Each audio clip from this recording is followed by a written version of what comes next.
Members, in accordance with the determination of the Business Committee, I call on Barry Coates to make his maiden statement.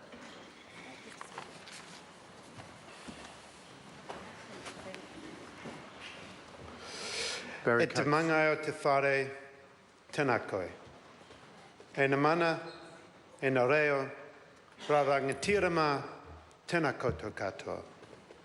Nā mihi ki na mana whenua o te rohi nei, te Atiawa, Taranaki whānui, tēnā koutou. Nā mihi hoki ki te tiriti o Waitangi, te pepa whakau o Aotearoa. Tēnā koutou katoa. This kōrero is about who I am, what I believe in, and what I'd like to achieve in Parliament. I'm very excited by this rather unexpected opportunity. I'm proud to be a Green MP and grateful to the 11% of New Zealanders who voted Green at the last election. I'll represent you to the best of my ability. I'll also represent the aspirations of all New Zealanders. We all have a stake in achieving a fairer, more inclusive and more sustainable future.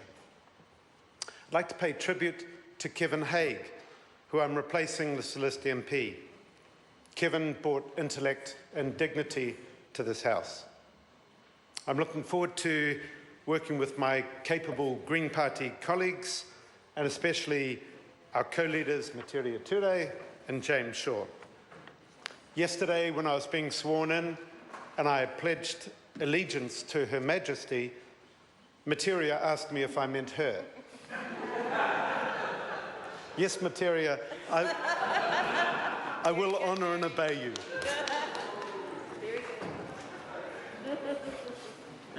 I'm grateful to those who have encouraged me in my journey to become an MP. Jeanette Fitzsimons, Russell Norman, and the late Rod Donald. I come from a line of missionaries, lawyers, and social justice advocates, dating back to the early days of European settlement in Aotearoa. Robert Maunsell, known as Te Manahira, the first to translate the Old Testament into te reo. Henry Jacobs, the first Dean of the Christchurch Cathedral and founder of Christ College. And James Coates, Private Secretary to Governor Hobson. He was also Clerk of the First House of Parliament. As an MP, 162 years later, I share their aspirations for our unique bicultural nation. I'm an Aucklander by birth. My political beliefs were forged in the late 1970s, which was a time of dissent. I supported campaigns against nuclear warships, the All Blacks tour to South Africa, and threats to our native forests, and I marched in support of Māori land rights. I was also attracted by the messages of the Values Party, the forerunner of the Green Party. It was, as Tony Brunt put it, a party to break out of the minimalist, materialistic debates of the old left and right parties. I'm an economist, although with the reputation of economists these days, I'm often reluctant to admit it. My studies focused on non-market impacts, or externalities to use the economics jargon. For example, how polluters often don't pay for the cost of their pollution. The costs instead fall on the environment and local people. I was also interested in the distribution of economic benefits and the issues of inequality. So I joined volunteer service abroad to work in Samoa, supporting small-scale economic development. 3 years in Samoa kindled a love for the Pacific that remains a touchstone. This was despite calls from the touchline when I got the ball at fullback. Whasi Pālangi means kill the white man. My rugby coach was the author Albert Wendt, and my ideas on the importance of culturally appropriate forms of development were forged in Samoa. I returned to New Zealand via an extended sailing journey to do kiwi fruit orcharding near Tauranga and corporate work in Taranaki. A 2 years master's in management at Yale University in the United States then opened the door to exciting opportunities. I joined a think tank that had a dual focus: strategy for leading international businesses and economic development plans for governments. Initiatives included Science and Technology for Ontario, regional development for metropolitan New York, and a manufacturing strategy for Australia. I'd like to see these smart approaches used to strengthen regional development in New Zealand and to add value to our low-wage, commodity-dependent economy. I moved to the UK and joined WWF, the Worldwide Fund for Nature, and was invited on the British delegation to the momentous Earth Summit in Rio de Janeiro in 1992. That summit signed far-reaching agreements on sustainability, climate change and biodiversity, but ultimately it was also a lost opportunity. George Bush Sr. said the American way of life was not up for negotiation, and there was no strong mechanism for implementation of those agreements. Even so, the following years in the UK were a fertile time for new initiatives. I worked with Jonathan Porritt and others to make sustainability a reality for local government, business and communities, and with the late Robin Cook on an ethical foreign policy for the UK. In the mid-1990s, I was appointed Executive Director of the World Development Movement and led research and advocacy that successfully challenged the exploitation of workers, marketing cigarettes to children, water privatisation, and environmental releases of GMOs. Some leading businesses were committed to take action on these problems, and I helped develop collaborative initiatives, such as the Forest Stewardship Council for timber and the Ethical Trading Initiative on labour rights. I also played a leading role in the emerging ethical investment community. But there were threats from new international treaties. I chaired the UK campaign that contributed to the defeat of the OECD's Multilateral Agreement on Investment, MAI, in 1998. It would have given new rights to foreign investors and restricted the rights of governments to regulate in the public interest. These proposals were again defeated in the World Trade Organization. But as they say, rust never sleeps. They've resurfaced in the Trans-Pacific Partnership Agreement, the TPPA. Over the past year, I've been coordinator of It's Our Future, the campaign against the TPPA in Aotearoa, during a time when we organised one of the biggest marches in a generation down Queen Street on the 4th of February this year. Polls show that a majority of New Zealanders oppose the TPPA. So we need better alternatives to these unbalanced treaties. Small gains through tariff reductions should not be used as a Trojan horse to allow foreign investors to sue our government. I look forward to working with other MPs, civil society and academics to develop better trade and investment policies. In 2003, I became Executive Director of Oxfam New Zealand. It was wonderful to return home after 20 years abroad and to work in the Pacific after many years. I'm proud of my contribution to delivering practical solutions to people's needs, including clean water, sanitation, education and decent livelihoods across the Pacific. Oxfam played a leading role to highlight the human impacts of climate change, and I still recall a personal feeling of vulnerability when experiencing a tropical storm on a sandspit in Vanuatu. I co-chaired the Global Campaign for Climate Action, the Tick Tick Tick campaign, and attended climate summits. And after years of negotiation, at last, we have the Paris Agreement. But it won't protect our Pacific neighbours unless it's followed by real action, not false solutions like carbon trading.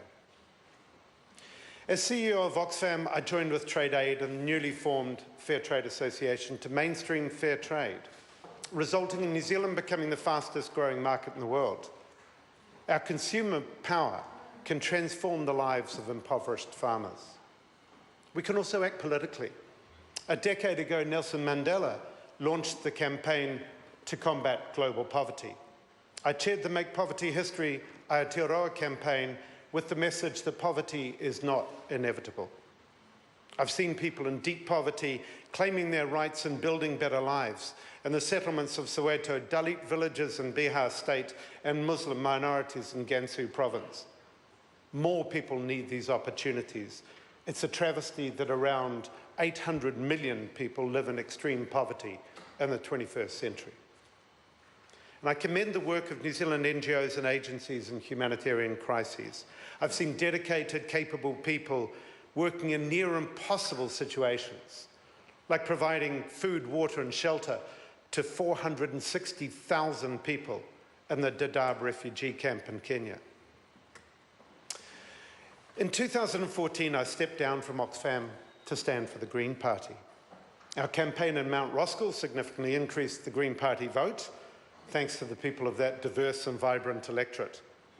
After narrowly missing out on a seat in Parliament, I used my business and economics experience to develop a sustainability program at the University of Auckland Business School. The case for sustainable business is compelling, and innovative New Zealand companies, large and small, are creating exciting new opportunities. So it is with this experience from here and abroad across different issues and sectors that I come to this House. The golden thread through my career has been a passion for sustainability and social justice. It has led me to the Green Party and now into this House. I've achieved change from outside politics, and now I want to achieve change from within the political system. I feel a strong sense of urgency. We have to step up urgently to meet the major challenges facing our people and this planet. The impacts of climate change are occurring at a pace much faster than predicted by climate models. We face the prospect of a humanitarian crisis on a massive scale. Extinction of biodiversity and natural disasters that threaten us all.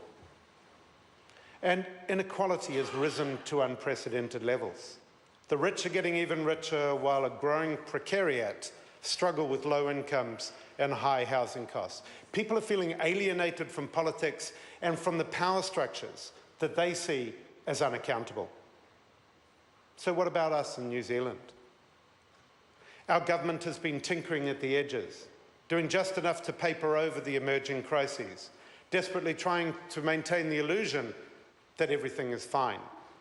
All headlines and no substance. The reality is that we're failing to protect our environment.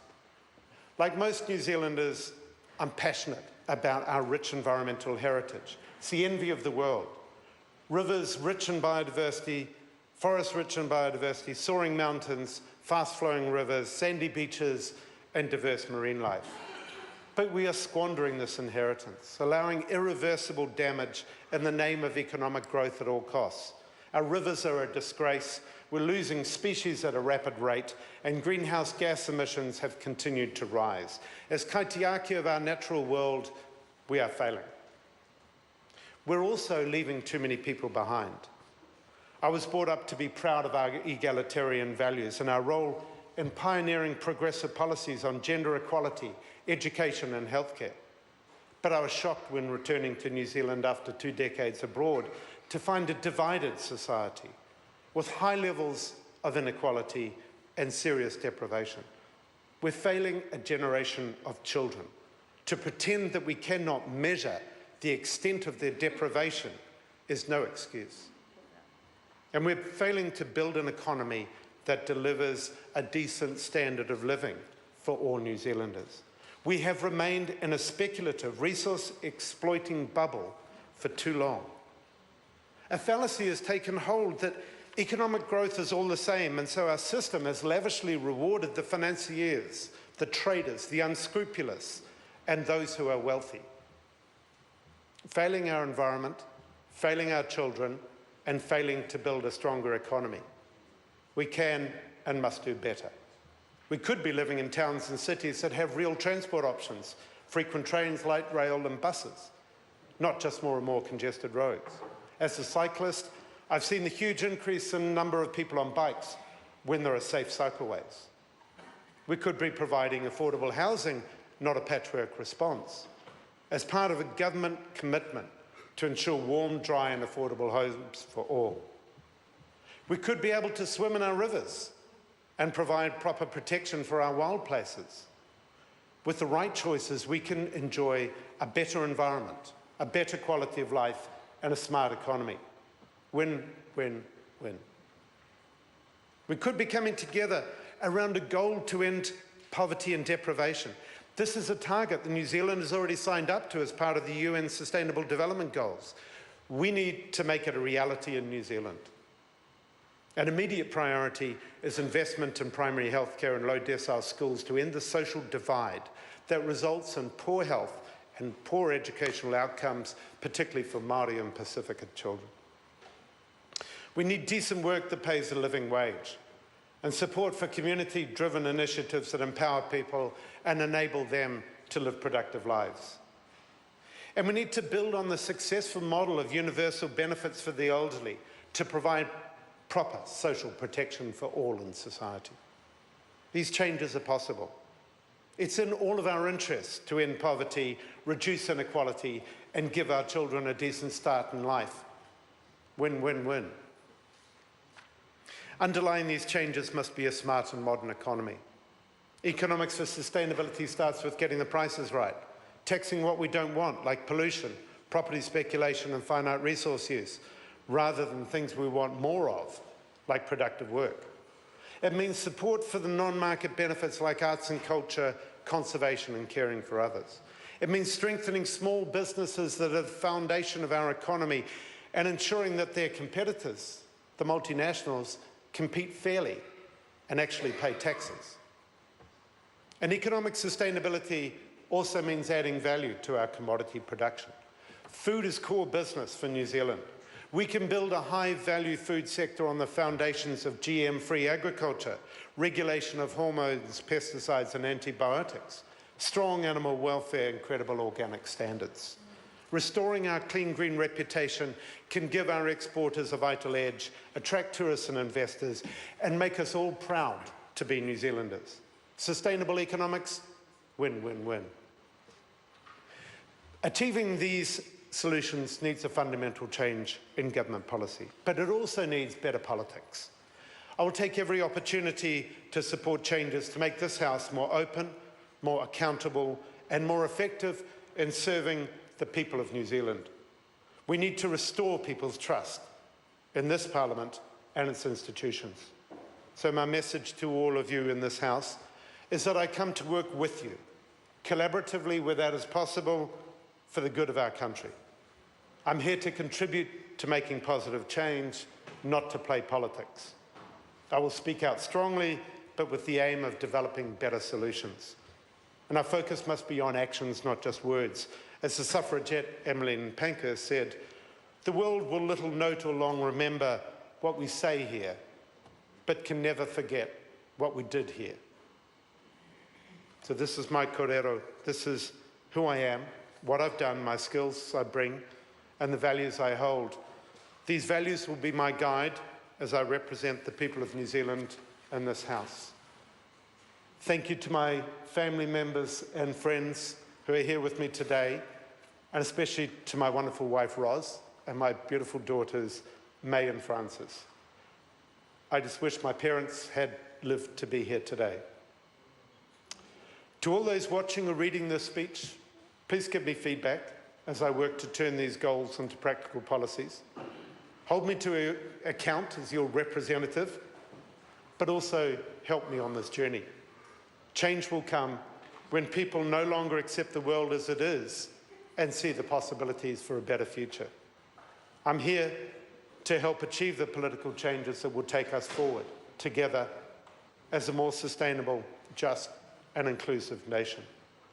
Nō reira, kia koutou, ngā mema paramata, huri nō I tēnei whare, tēnā koutou, tēnā tātou katoa. Kia ora.